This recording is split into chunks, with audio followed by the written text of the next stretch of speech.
So today we worked on turtle attacks. So kind of the first drill slash warm-up exercise was turtle regards. So we just did that, just flowing from the three positions, from the front headlock, from the side, and from the back, the granny from the back, reframe from the side, then the sit out from the front headlock. So from the side, actually, I was messing up. I've been bringing my leg so that my whole shin is framing against the upper thigh or the waist, and then pushing out. So Bridget said, keep your knee on the ground. So you're kind of using more of the lower part of your shin. Or I guess you shouldn't even think about that. You should think about just keeping your knee on the ground and windshield wiping your foot up and using that as the frame. So after that, we did turtle attacks. So we started off in side control, opponent turtles, and then we attack. It's a bit more realistic than attacking directly to the turtle, because when you drill where the person just starts in the turtle, it's not a very realistic situation, because either they're like all clamped down and it's like impossible to get through, in which case you would just like stand up anyway. The person attacking would just stand up, or or the person attacking just doesn't have any weight on them, and then they can just regard. So starting from side control and then have them go into turtle, it's like a more realistic situation. So that's what we did. So person side control, turtles toward you. So the first one was going to knee pinch from the turtle. So your lower arm, the arm closer to the legs, goes under the belly, grips the elbow on the other side. Then you push in, you lower your shoulder into the body, get up on your feet, not like standing up, but like getting weight in your feet, driving with your feet through your shoulder and knocking him down to the ground. Your opposite hand, you kind of want over the head. So when you're in side control, you probably have it under because you're doing a cross face. So as you're bringing the other arm underneath the belly, you want to switch the top arm over the face. And then as you're driving, you want to do like a thumb, what does she call it? A thumb stop, use your thumb like a door stop on his back so you can't roll onto his back. And then get into knee pinch, in which case you can do Kimura, you can do arm bars, you can do a lot of things. I'm not exactly sure why she says to do the thumb stop,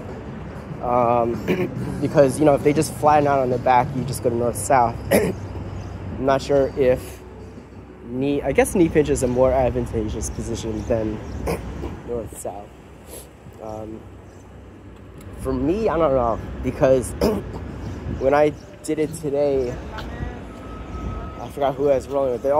They just turtled up. I think maybe I'm not pinching hard enough with my knees or something. But they would just like turtle and then with my knees around their head. And I'm doing this really awkward kind of sitting on their head while they're turtles. Didn't really know what to do there. So, I think I'm being too nice with it. I need to put more weight on the knee pinch. I'm just sort of in that position without putting any weight or exerting any pressure on them. So I think that's why they're able to turtle so easily. Let's see. Okay, so that was the first one. Second one was going to dark stroke from turtle when attacking the turtle. So in the case, same thing, you're attacking to the side. Well, you're in side control. They try to turtle, you're attacking from the side. Your lower arm goes across, but this time you cannot get the elbow. Instead, you bring it along their cheek on the other side, between their cheek and their neck on the other side. So yeah, you don't need to drive it all the way through. Then your top hand comes across, and you do like a 5-finger to 5-finger grip. I guess it's called a 10-finger grip. Use the 10-finger grip, and you drive them so that their hip goes to the ground. So if you're to his right, so his head is to your left, and you cannot get enough force with your, because usually I think your right leg would be kind of up and your left leg would be down, so you could switch it so that your right knee is in the hip, and then your left knee is you're on your toes or the balls of your feet and your left foot, and then you can drive into the body through your right knee, force him to the ground. So after you force him on the ground, he is on his side. You're still same position, same orientation. So your right arm, the one that was that goes under his chest, between his cheek and shoulder, you drive that further in to the shoulder, to your elbow. So your elbow's around the throat. And then you bring your left arm around, and let's see. And then, okay, so then you want your left arm to come up the back, inside of your other arm.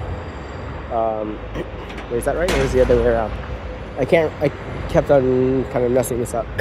But, so your right arm is underneath, elbow through, and curls up around the neck. Your left arm comes around. It's either on top of or in front of your other arm. I can't remember which. But you want your left hand to be up on the shoulder blade, not along the back. If you do it more along the back, it's going to be more of a neck crank than a strangle. So I think it's on the inside, but high on the back, near the shoulder. And then you put your right knee into the hip. The left knee is on the floor, and then you turn toward the legs. You rotate along your shoulder line, or your shoulder line is the thing that rotates. You rotate your spine. Yeah, you rotate along your spine. So the longitudinal axis of your spine is the rotating axis, and then your shoulder line is rotating like a helicopter. Like your shoulder line is like the helicopter blades, and your spine is the helicopter column thing. And you're rotating toward the legs. Yeah, key points are getting the knee into the hip and the other knee on the floor, rotating in the right direction, and getting the elbow as deep as you can. It's actually pretty effective. I was messing up, Bridget walked me through it, and then it worked every time after that. Yeah, so 2 pretty effective moves. The key to these 2 moves is recognizing when they're turtling from side control. Usually it's like, what the hell are they doing? Oh, they're in turtle. In which case it's way too late. So just noticing when they're doing it. And the other thing is, like, when I'm in side control, I am kind of paying more attention to what I'm doing than to they're doing, because I'm either like trying to get the lapel out in order to do baseball dacha, or I'm trying to get to north-south. I'm not really paying attention to what they're doing, which is not correct, obviously. You need to do both at the same time. But that's what I'm doing right now, so I need to like slow down, or my offensive moves need to be more I need to be less conscious of my offensive moves in order to pay attention more to what he's doing. In the rolls, there's a guy visiting from London that was like super aggressive. Like, he wasn't that much bigger than me, but he was like so much stronger, and the strength was not, it was like a very violent strength. Like, I felt like I was fighting a white belt that knew moves. So I'm not sure if he felt like he had something to prove or what. And then he was like, right from the get-go, he was like, it wasn't like a feeling out process or anything. It was just like trying to take me down from the beginning and then just going at it. Which is like a little surprising. Not like I was just sort of surprised, like physically surprised, not like, I don't know. Another thing, when I was rolling with Tuan, so whenever I was in side control trying to turtle, he would catch my elbow and then get me in a Kimura. So he would catch my elbow when I'm framing against him, and then but he wouldn't really do anything. So as I'm turtling, he just sort of gets a hand inside my elbow, and then when I'm turtling, when I finish the turtle, then he just, because my elbow's cracked open, he just goes in with a Kimura grip, and then he forces me down. He's like forces the arm up and my body down, and it's this really awkward position. My posture's totally broken. And then he just forces me into back control from that point with like control over my arm. So I can't do any of the back escapes because one arm is completely isolated. So he did that like twice, and then he like pointed it out to me. I noticed it, but I didn't know if it was like something he was doing intentionally or something that just happened. And then he did it again, and I was like consciously trying to prevent him from doing it, and he still did it. And then we did it like slow motion, and I don't really understand how not to, because when I'm in side control and I'm trying to frame I think I'm framing.